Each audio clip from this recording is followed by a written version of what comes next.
nation. We're going down. Many parts in the nation, the curve is still going up. Nassau County is now eligible for elective surgery and ambulatory care. Anyone who needs health service should get it. There's no reason not to go to the hospital, no reason not to go to the doctor's office, and many reasons why you should go. Denial is not a life strategy. If you have an issue, get it tested, get it resolved. We're also looking at a pilot program over the next 2 weeks to start to bring visitors back to hospitals. That's going to be run by the Greater New York Hospital Association and Downstate and Health Association of New York State Upstate. There'll be a number of hospitals participating in that. Northwell has a number of hospitals. But this is getting visitors back into hospitals with the right precaution, with the right equipment. But it is terrible to have someone in the hospital and then that person is isolated, not being able to see their family friends. I understand the health reasons for that. We were afraid of the virus spread, but this is a pilot project to see if we can bring visitors in and do it safely. We're now taking steps to do further reopening with fewer crowds. I'm very aggressive on encouraging sports teams to start and to operate without fans. This is more an economic calculus for different sports. Some sports franchises can make this work easier than others.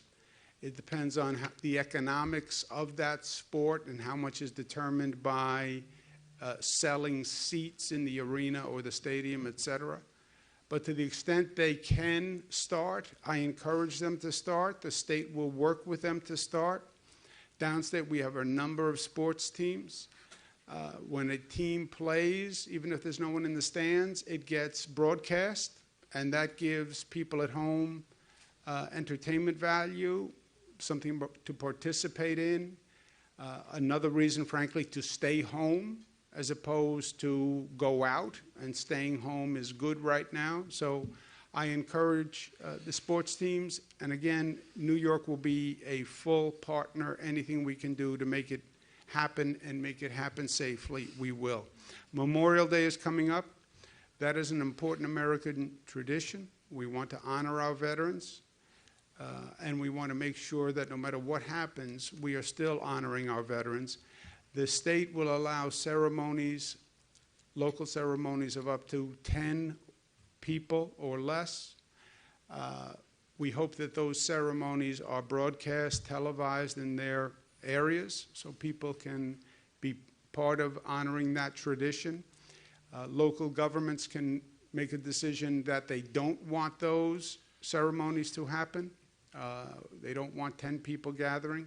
10 is the CDC guideline, is for 10 people gathering. That's where the state got the recommendation from the federal CDC. But I can understand the difference of opinion, so we'll leave it up to local government. Vehicle parades, I think, are appropriate and should be encouraged. And again, this is an important tradition. Many people lost their lives. This is important to many, many families all across this state and nation. It's important to the veterans that they be recognized. And I think we can do that, and I think we can do it safely. New Yorkers are doing everything they can as a people. Our response has been probably the most demanding in the country because we had the largest number of cases. But every step of the way, New Yorkers have stepped up. As a government, we are doing everything that we can. We're doing more testing than any other state. We've been more aggressive than any state in nursing home precautions. So we have been smart. New Yorkers have been smart. The government has been smart. And that should be respected. And now we need a federal government that is as smart as the people who elected that federal government. Because New York, to move forward and move forward quickly, we need a federal government as a partner. They're now in the midst of running a number of programs that provide cash benefits to corporations. Let's make sure when we're giving those corporations funding that the corporations are actually acting on behalf of Americans. I proposed something called the Americans First Law. Not America First, Americans First Law. We learned the hard way in 2008 that you can see government provide billions of dollars to corporations to, quote unquote, stabilize the economy. We did this after the mortgage scandal. We gave billions to the banks, remember, because they were too big to fail. So we had to give billions of dollars to the banks. What did the banks do? Many of them turned around and gave themselves bonuses. And they gave themselves parties and end-of-year bonuses and special pay bonuses. These are the same banks that created the mortgage fraud in the first place, then get bailed out by the taxpayer, and wound up having parties at taxpayer expense. I fear what they're going to do this time is they'll take the money from government, but then they'll lay off workers. They're already talking about it. You see these corporations talking about getting lean and restructuring. That means downsizing. Why? Because they think they have an opportunity. Now many of the employees have been laid off temporarily or temporarily at home. The corporations think this is an opportunity to reopen with fewer employees.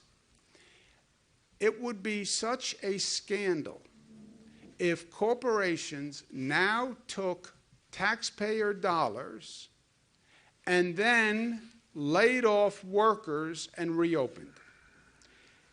It would be such a scandal and a fraud if these corporations were allowed to receive government money, lay off workers, and then government taxpayers had to subsidize the workers who were laid off. So my law is very simple. If you take government funds, you must rehire the same number of workers you had pre-pandemic. If you take government funds, you must rehire the same number of employees you had pre-pandemic. If you want to lay people off, if you want to get lean, if you want to restructure, fine. But don't use taxpayer money to subsidize it. And don't think taxpayers are going to pay you to lay off employees and then wind up with an unemployment problem at the end of the day. That's what happened in 2008. I was Attorney General. I brought the cases afterwards. I brought actions against AIG and against banks like Bank of America that took these bailout funds and then gave themselves bonuses and parties. Don't make the same mistake twice. The American taxpayers are doing what they have to do. Don't make fools of the American taxpayers. Second, Washington was very quick to fund businesses and corporations. The bills they've passed thus far have been about funding corporations and businesses to prop up the economy. Fine. Who did they not fund? They didn't fund state governments and local governments. Who do state and local governments fund? They fund the hospitals, they fund the police, they fund the firefighters, they fund the school teachers, they fund the food banks. Why was Washington so quick to fund the corporations and the big businesses, but now they have to think about whether or not they want to fund state governments and local governments, the hospitals, the police, the firefighters, school teachers?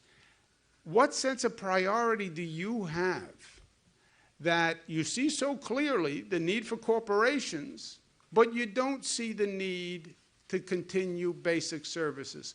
And what makes this so offensive to me, you turn on the TV, you see all these ads praising the healthcare workers and the nurses and the doctors who saved so many lives and worked so hard, and the first responders who went out there. They're the heroes of today. And they are. And they are. And they should be acknowledged. And they should be funded. If you don't fund New York State government, you know what that means? That means I have to cut aid to Northwell, to hospitals, to nurses, to doctors. It means I have to cut aid to local governments that fund police and firefighters. I have to fund funding to schools, teachers, who also have been heroes doing remote learning, etc. It's about priorities. It's about values. And I understand the large corporations are the ones who fund the political accounts of these elected officials. But let them remember that they get elected by the people. People still vote. People still matter. Show the same consideration for the workers that you showed for the corporations. That's all I'm asking. And that's the Americans' First law and state and local government. And this is not a partisan issue. This is not Democrats versus Republicans. I have stayed 100 miles away from any politics all through this. This is no time for politics. And this is not a political divisive issue. This is all the governors in the United States. National Governors Association represents all the governors. The White House left it to the governors to do the reopening, right? All the states are doing the reopening.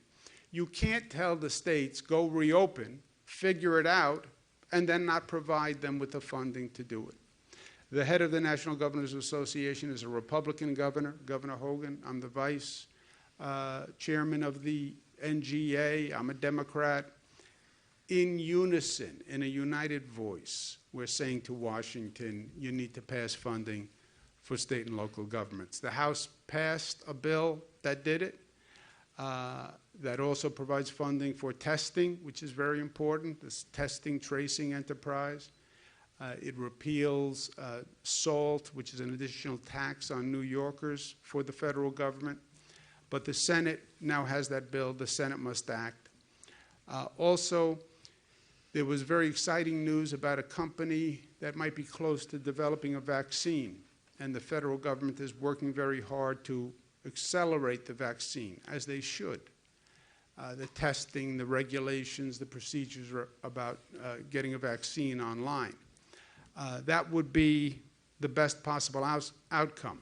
But we have to make sure whatever company finds the vaccine, right, finds the pot of gold, that whatever private company finds that, the vaccine must then be available to all people.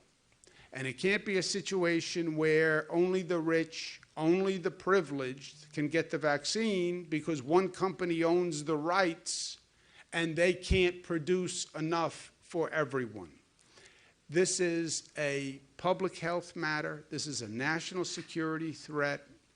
This should not be about one corporation's privacy. If the federal government is bending over backwards and jumping through hoops to allow this company to develop a vaccine, then let's make sure the federal government sets the rules now and says to any company that develops the vaccine, the next day we have to be in a position where that patent, that formula can be given to companies all across the globe to produce a vaccine so we can treat everyone. And the last point is this. The world is different today than it was. There are situations in life that can happen on a moment's notice and change the very trajectory and definition of your life. You can get health news about an individual that just changes your whole life. What you thought was so important yesterday becomes totally unimportant. This situation, this COVID virus, has changed the world fundamentally. I don't believe we ever go back to where we were. I don't even believe life is about going back, right? Life is about going forward. But this is a different world. It's a different world individually. It's a different world for families. We're all trying to recalibrate and reassess who we are and how we live and what's important, what's not important. I hope on an individual level that this period is going to make me a smarter person, a better person, a deeper person. It's made me question a lot of things about my life, a lot of priorities, a lot of things I was doing. makes you think through personal relationships and what's important and where have you been spending your time, and was that the smartest use of time? Sometimes when something is taken away, you see how valuable it was.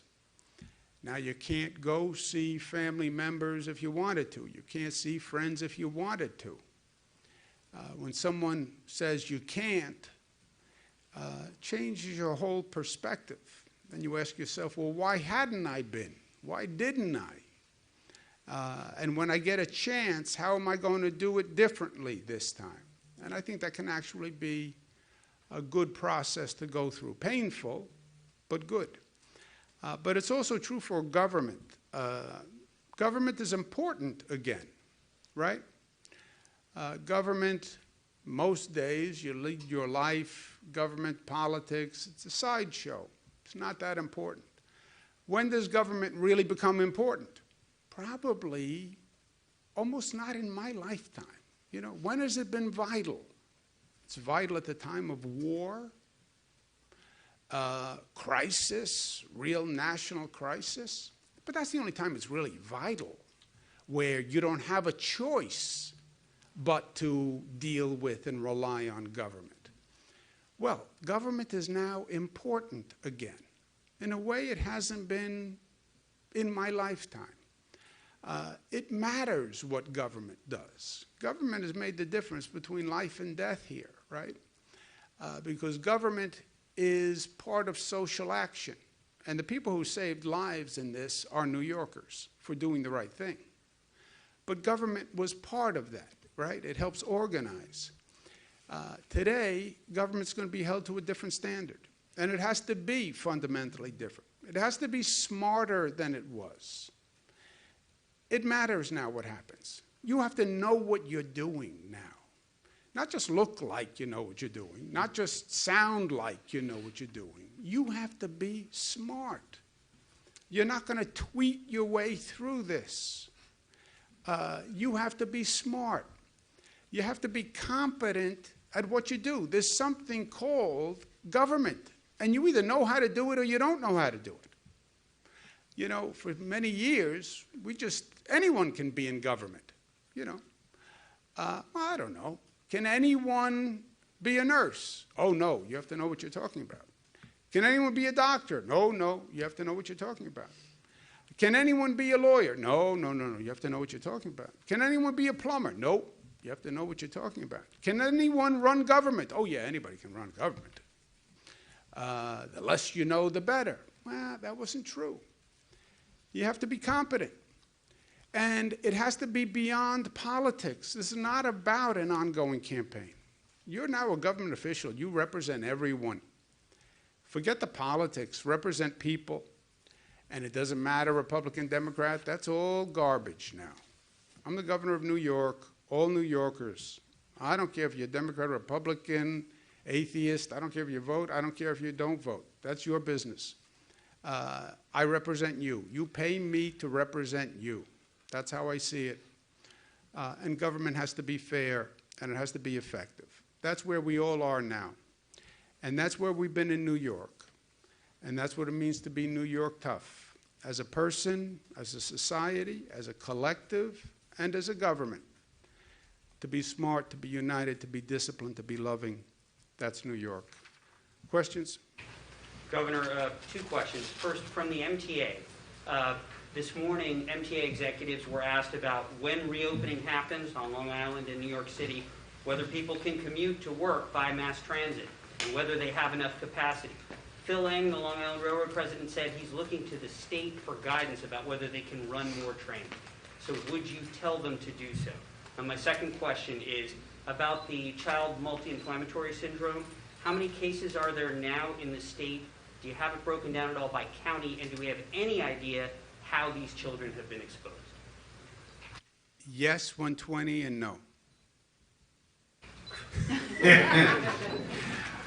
Just playing with you.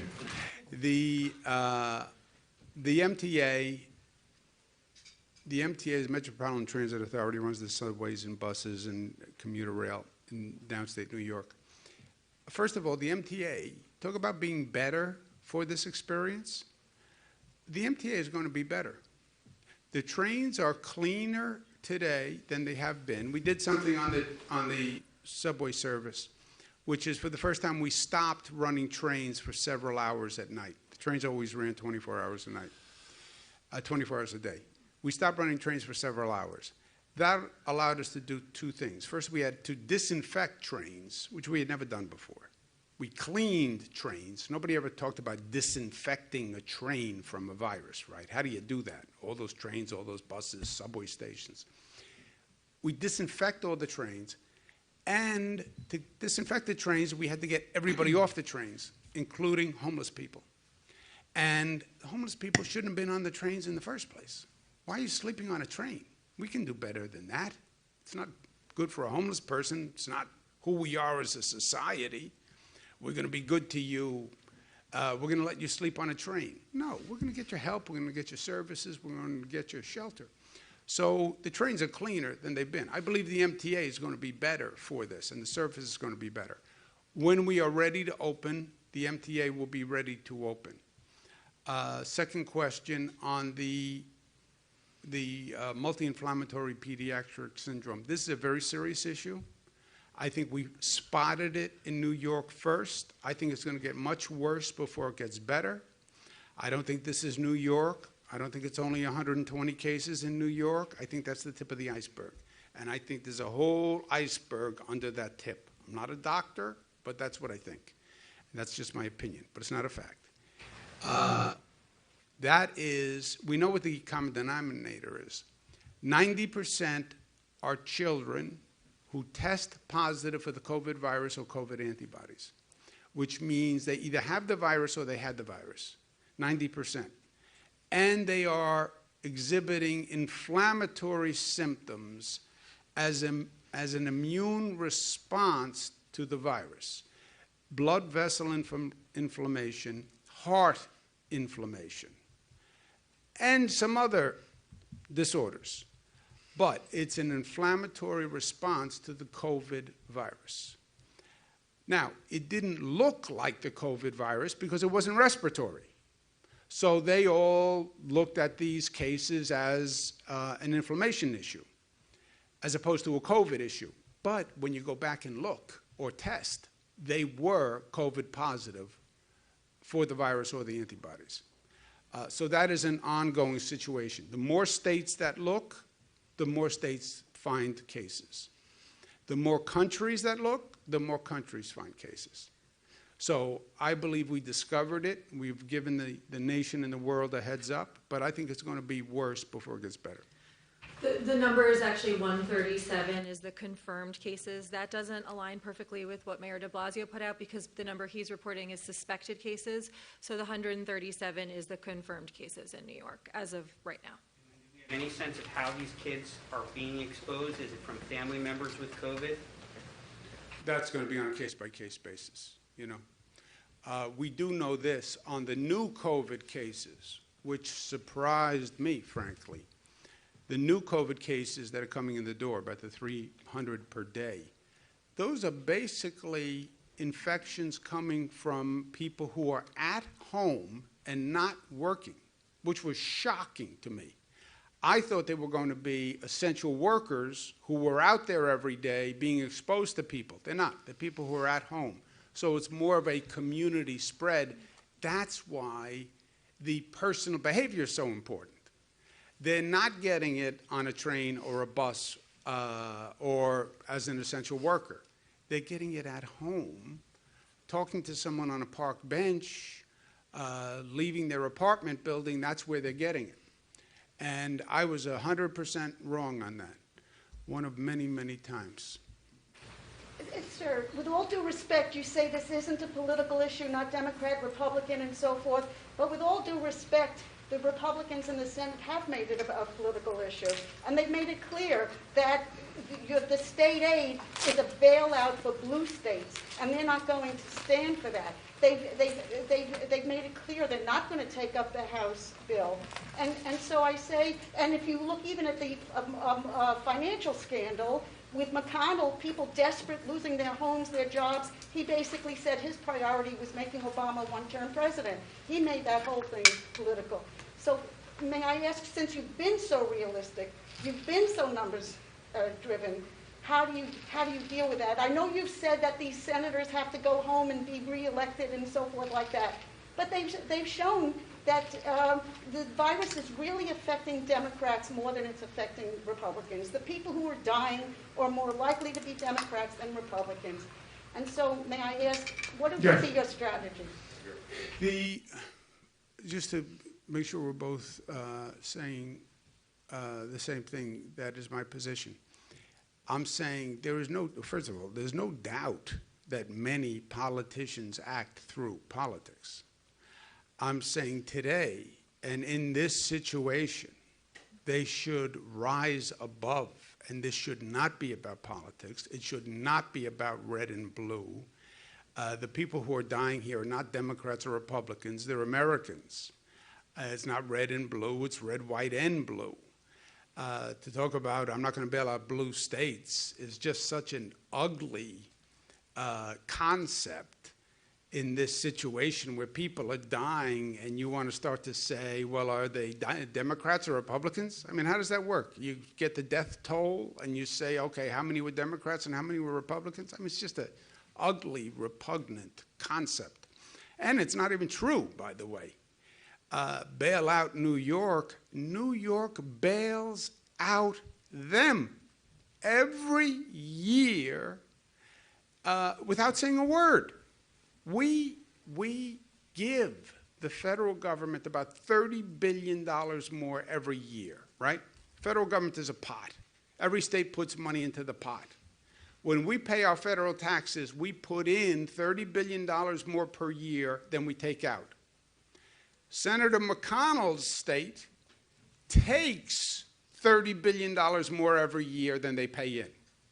So we put in 30, his state takes out $30 billion more every year. That's the bailout. I haven't heard him saying for the past 30 years, oh, no, no, no. We should only take out what we put in. We don't want any handouts from New York. We don't want any largesse from our northern neighbors in New York. You know, he was just fine taking that bailout year after year after year. But I didn't, you know, to raise it now in the midst of this, not only is it ugly and repugnant, it's even counterproductive and self-destructive. So what, you don't want to help New York and California? You don't want to help the Northeast and the West because you think there are Democrats there who are dying? And if the New York economy doesn't come back and the California economy doesn't come back, then what happens to the other states? I mean, it's not even smart on any level. It's ugly and unintelligent, which is a really bad combination in life. Governor, you've said repeatedly that the virus was brought here from travelers from Europe to JFK and Newark airports. Let's learn the lesson. So these flights, there are still flights from Europe and Asia coming to those airports. What is being done now to screen those travelers? What is the step-by-step process? And also, your health department tells me that it is not tracking these travelers, so how do you make sure they stay quarantined for 14 days, as I understand they're being directed? Yeah, because the state health department doesn't do it because it's not a state role. We don't, the state government does not do borders and customs. That's the federal government does border and customs control. So when you come in from overseas, passport control, et cetera, that's all a federal function. The federal government, not that I'm the best spokesperson for the federal government, nor do I hold myself out to be, but they would say, we did a China travel ban beginning of February. We did a European travel ban mid-March, to which I say, yeah, both were too late, as we now know. President Trump himself says the virus came from Europe and it had moved from China. CDC now says it, federal agency. They didn't say it at the time. Would have been better if they said it January, February, March, right? But lessons learned. And they would say there's a China travel ban, a European travel ban. You would have to ask the federal government, how do you enforce that at the airports? There are some exceptions to the bans, and they've been criticized for that. Despite the China ban, about 400,000 people from China came over. There are exceptions to the European travel ban, but that would be up to the federal government. We do not do, state does not do customs, border, passport control. That's all the federal. Is there any coordination? There is coordination, but they determine who comes, who doesn't come. That's purely federal. And they determine what procedures and practices are in place for those who do come. State has no role in that whatsoever. And it's not like we have the kind of relationship that they're looking for gratuitous advice from me. Do you think these flights should be canceled at this point? I think they should have been, we should have known, well, in a perfect world, and if we have to run the videotape and if we have to get ready for the next situation, the question would be, how did we not know that the virus was going to leave China and go to Europe? Why did the federal officials, the international global organizations, think the virus was going to be sitting there in China waiting for them to arrive 2 months later?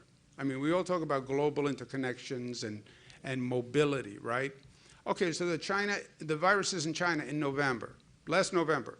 It's in China last December.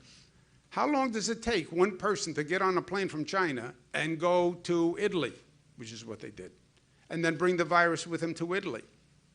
In March, we think it's still in China, November, December. Now, this is not my role. This is not what governors do. It's not what states do. I'm not a doctor.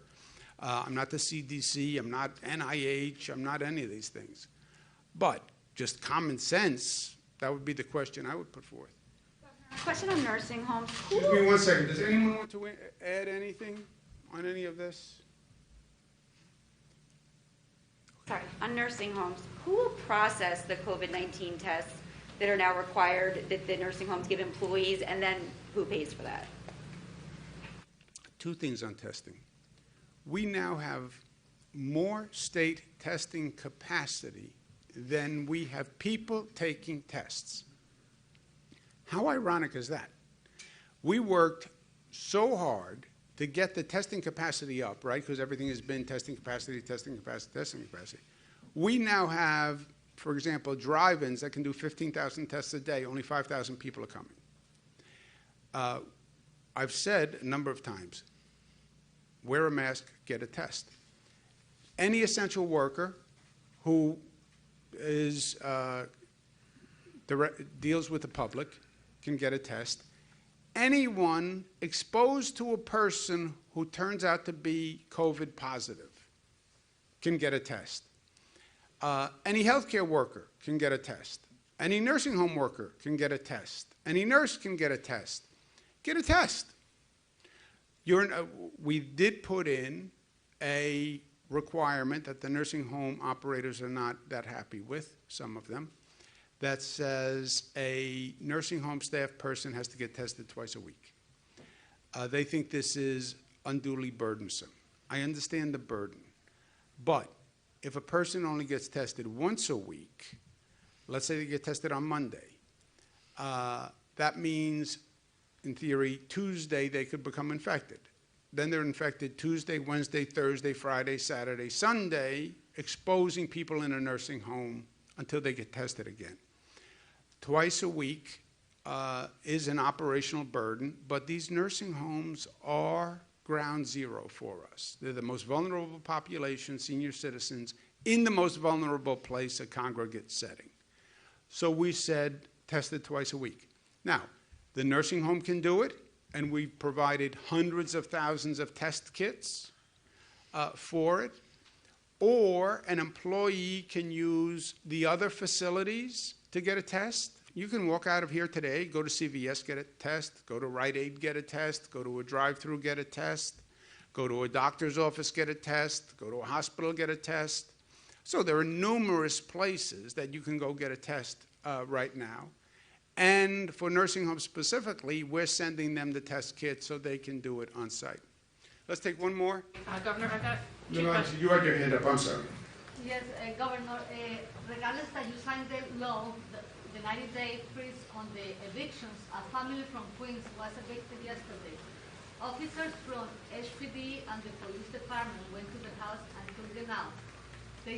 Regardless that they had a letter sent by your office that they post in their door, the officers just laugh and they say they had the power to do it. Is this right? If they were evicted for non-payment of rent, it is not right. If you give me the name of the family, I will follow up today. Anything else from the august group who's here? Mr. Dowling, head of Northwell, healthcare expert. Any last words before we go back to work? No? A lot of good things happening, and just keep moving forward and do it the right way. Okay. Thank you all very much. Thank you for the time.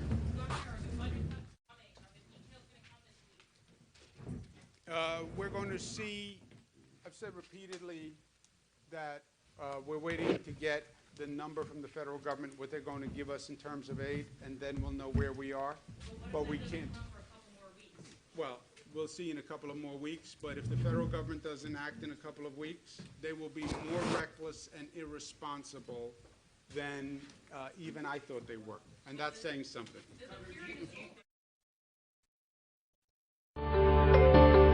Pa kite ni glaucome, ni cataracte, ni lot maladi fè nou perdu vision nou. Chaque année, pensez à un docteur pour nous connaître état genou. Si vision nous commence à baisser, ou soit nous t'avons aveugle, restez positif. Spécialiste dans Brain Center for the Visually Impaired a toujours là pour courir nous. Téléphone c'est 516 238 50.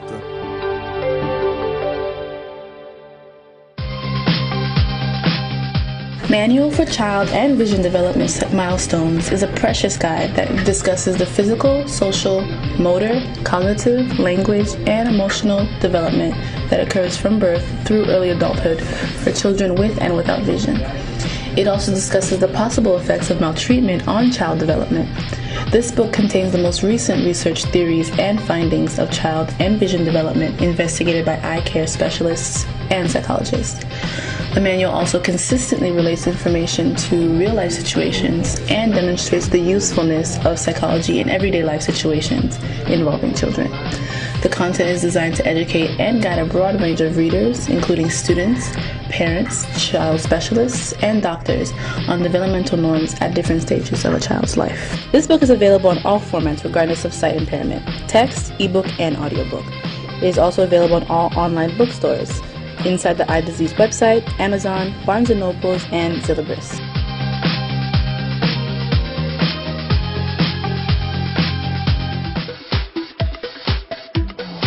The majority of vision rehabilitation professionals who teach clients how to use their remaining field of view are constantly asked to recommend the right book to explain eye diseases. Although there are several great books on the visual field available, none seem to meet the need and standard of vision rehabilitation professionals to satisfy their clients' needs. This book is therefore the prescription that encompasses the major topics of eye diseases in relation to low vision, orientation, mobility specialists, and vision therapy. This book answers all the questions about the anatomy, physiology, pathophysiology, pathology, treatment, prevention, and vision rehabilitation therapy of any abnormality of the eye. This book can serve as a companion text for not only vision rehabilitation professionals, but also all medical and blindness students along with their family members. This book is available in all formats regardless of sight impairment: text, ebook, and audiobook. It is also available in all online bookstores, inside the Eye Disease website, Amazon, Barnes & Noble, and Zillibris. Prince Center for the Visually Impaired is a state-of-the-art facility with low vision specialists for all your vision needs. Our low vision rehabilitation specialists will accurately measure your visual capabilities and help you use it more efficiently. Please call us today for a low vision evaluation at area code 516-200-3850 or stop by our local office located at 550 West Merrick Road, Suite 3, Valley Stream, New York, 11580. Do not assume your options are limited to surgery or glasses, and do not wait